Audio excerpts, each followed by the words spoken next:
welcome back. So I wanted to address another question that has come up, that has shown up in some MBA programs recently. It's called, what are two traits of a strong leader, or what do you believe are two traits of a strong leader? A follow-up question for that is, how do you fit in with this type of a leader? What are the two traits of a strong leader? Now, it's a loaded question. I mean, it sounds very simple, but wait, because there is a follow-up question waiting for you right after that, is how do you fit in? So before you start jumping into like answers and giving, a whole bunch of traits, think about the two traits that define you as a leader. It can be a strength and a weakness as a leader. Matt, what do you mean? Leadership. All right, let's pause. Leadership is such a broad term, okay? You have influential leaders, you have motivational leaders, you have inspirational leaders, you have inclusive leaders, leaders who want to include the teams, you have leaders that empower, leaders that have vision, you have leaders that have a strength for evaluation, you have leaders that are encouragers, you have leaders that have the authority of knowledge, okay? You have leaders who present congruence. You have leaders who are hands-on. I mean, leaders who are going to sit next to you through the night and help you, teach you how to fill in that power, how do you utilize a certain methodology that your company uses. He's the one that's going to be there and not have somebody else do it for him. You have many different types of leaders there all over the world, in many different countries, in many different companies. And you have to think about what two styles or leadership styles do you have. Now, because this is somewhat of a loaded question, you will have to be prepared to show that how you fit in with those two traits or those two characteristics. So if you state any two characteristics, always be able to show why those two characteristics are important. Why is it important for a leader to be extremely transparent? A transparent leader is a great leader. And also, let's choose another one. Leaders who can inspire others. Oh, no. Let's do this one.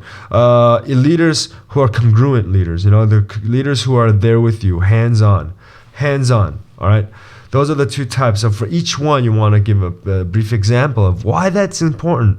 Why is it important for the leader to have these two traits? When you get a follow-up question, or even if you don't get a follow-up question, before the follow-up question is even asked, you can state, these are two traits that I've always looked for in a leader, in a strong leader. And these are the two traits that I've been working on in myself to be a strong leader. Now let's take this a step deeper.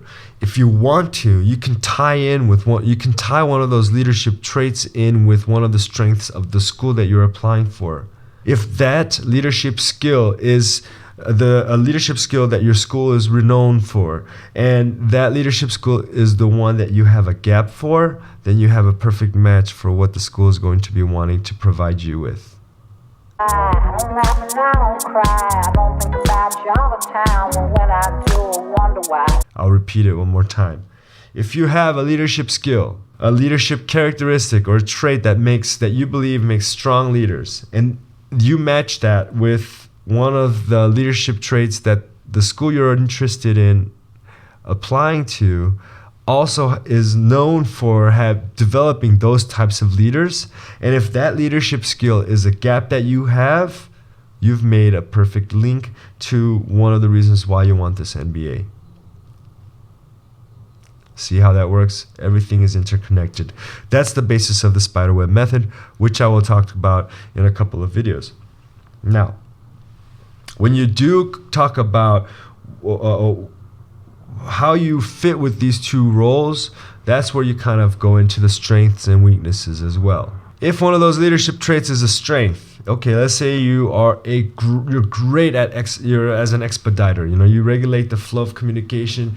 You do this well. You listen well to your counterparts or your subordinates, and that's the feedback that helps you grow.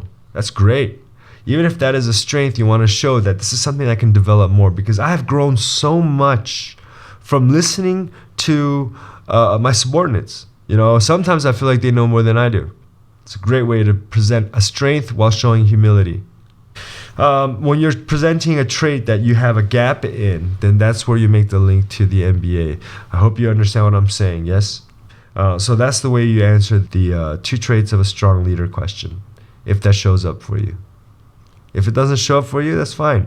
You can use that answer somewhere else by using, the spiderweb idea. Just being able to interconnect and interswitch different bullet points of your story whenever you need them to. Okay? All right. And this was a short one, but this is one that I needed to address, which is a question that shows up occasionally, but also it's been showing up more and more in the past year. All right. Check you guys soon. Baby, we'll be old. Oh, baby, we'll be old. Think of all the stories that we could have told.